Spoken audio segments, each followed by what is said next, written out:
మెదక్ జిల్లాకు చెందిన నలుగురు బీఆర్ఎస్ ఎమ్మెల్యేలు సీఎం రేవంత్ రెడ్డిని కలవడం తెలంగాణ రాజకీయాల్లో కాకరేపుతోంది. రేవంత్ ను కలిసిన నలుగురు ఎమ్మెల్యేలు కాంగ్రెస్ లో చేరుతారనే ప్రచారం సాగుతోంది.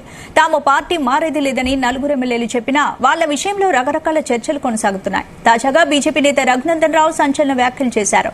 నలుగురు బీఆర్ఎస్ ఎమ్మెల్యేలు హరీష్ రావు ఆదేశాలతోనే సీఎం రేవంత్ రెడ్డిని కలిశారన్నారు. మెదక్ ఎంపీ సీట్ కోసం బీఆర్ఎస్ లో వార్ జరుగుతోందన్న రఘునందన్ రావు మెజార్టీ ఎమ్మెల్యేలు కాంగ్రెస్ లో చేరడం ఖాయమన్నారు. పార్టీలో పెత్తనం కోసం కేసీఆర్ కుటుంబంలో పెద్ద గొడవ జరుగుతుందన్నారు.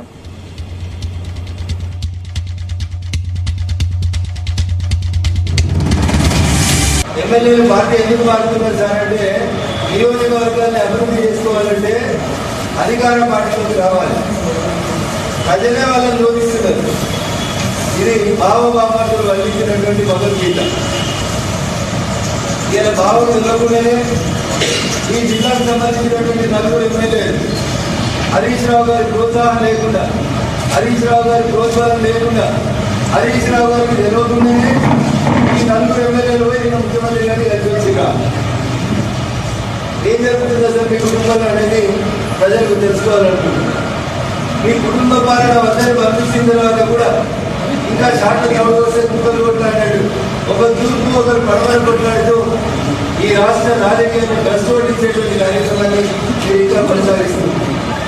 సన్నాయి నొప్పులు ఉద్యమకారులకు ఇస్తాం, కార్యకర్తలకు ఇస్తామని చెప్పి 20 ఏళ్ల తర్వాత యాదపత్రి నడుపుతుందని చెప్తూ మెదక్ ఎంపీ భీమాని ఆల్రెడీ ఒక ఆయనకు అమ్మేసుకున్నారని, భూములు అరకొండలకి రింగులోని వందల దిగులకి అమ్ముకున్నారని చెప్పి ఒక వయసు ప్రచారం జరుగుతున్నటువంటి ఈ తరుణంలోనే మొన్న సాయంత్రం ఫామ్ హౌస్ చేరుకున్నటువంటి ముఖ్యమంత్రి గారి తనయ తాను మెదక్ ఎంపీ నుంచి పోటీ చేస్తానని, తన తండ్రి మీద కుటుంబం మీద ఒత్తిడి వేస్తుందని తెలుసుకున్నటువంటి సిద్దిపేట శాసనసభ్యులు ఈ వెంటంతా నాకెందుకని బహుశా ఈ నలుగురు ఎమ్మెల్యేలు వాటిని ఇచ్చే రూపం లోపల పంపించినాడని చెప్పి ప్రజలందరూ భావిస్తూ ఉన్నారు. నేనైతే అనుకుంటా ఉన్నా, హరీష్ రావు గారి నోటీసులో లేకుండా, హరీష్ రావు గారి పర్మిషన్ లేకుండా ఈ నలుగురు ఎమ్మెల్యేలు పోయి ముఖ్యమంత్రి కలిసిరని నేను అనుకోవట్లేదు.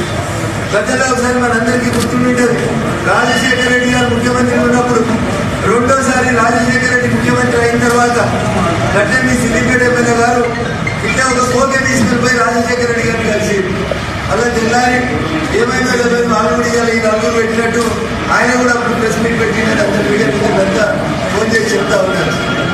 సో అసలు ఆ కుటుంబంలో